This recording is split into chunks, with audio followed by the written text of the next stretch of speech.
নমস্কার, শুভ সন্ধ্যা। আজকের বিষয় টিদিং।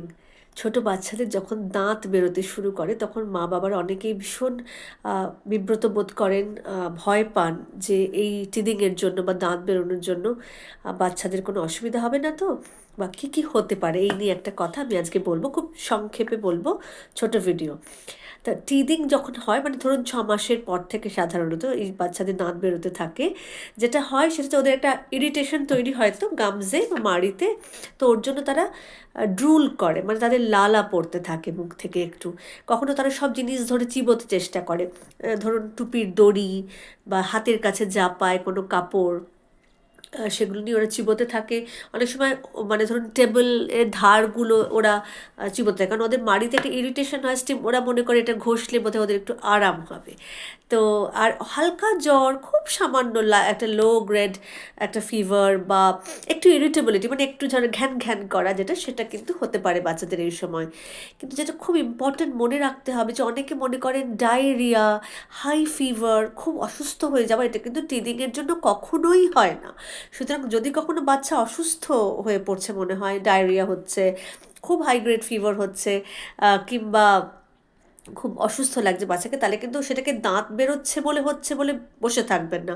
তা এটা মনে রাখতে হবে যে শুধুমাত্র দাঁত বেরোনোর জন্য বাচ্চা কখনোই এতটা অসুস্থ হতে পারে না। বিশেষ করে ডায়রিয়া হতে পারে, এই যে ধারণাটা, এটা কিন্তু সর্বৈব ভুল।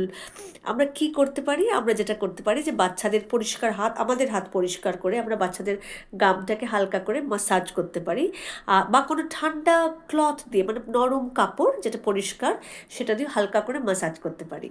এছাড়া আজকাল খুব সুন্দর সিলিকন রিং পাওয়া যায়, টিদিং রিং, টিদার্স বলে, যেগুলো আপনি একটু ফ্রিজে রেখে দিতে পারেন, বের করে, খুব ফ্রোজেন হবে না, হালকা ঠান্ডা, সেটাও দাঁতে এরম দিলে, মুখে দিয়ে থাকলে ওদের কিন্তু একটু আরাম হতে পারে বা রিলিফ হতে পারে।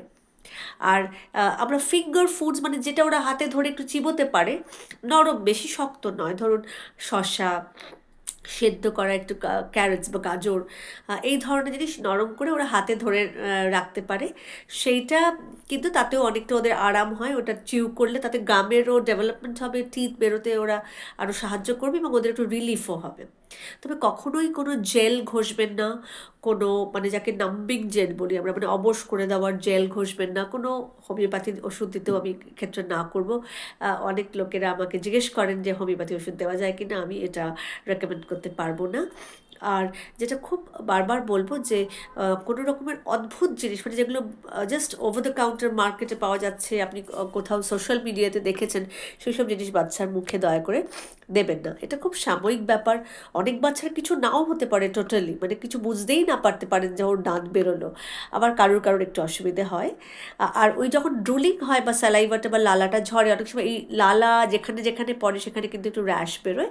লালাটা ভালো করে মুছে দেবেন এবং ওখানে একটু হালকা ভালো ময়েশ্চারাইজার লাগিয়ে দেবেন, এটা বলবো।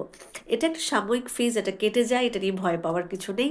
তবে বাচ্চা অসুস্থ মনে হলে অবশ্যই ডাক্তারবাবুর শরণাপন্ন হবেন। দাঁত বেরোচ্ছে বলেই এটা হচ্ছে, এটা ভেবে বসে থাকবেন না। এটাই আমার আপনাদের কাছে বলার। আশা করি ভালো লাগলো। আর কোনো প্রশ্ন থাকলে নিশ্চয়ই লিখবেন, মন্তব্য করবেন। আবার আগামী দিনে নিয়ে আসবো ছোট কোনো ভিডিও। নমস্কার।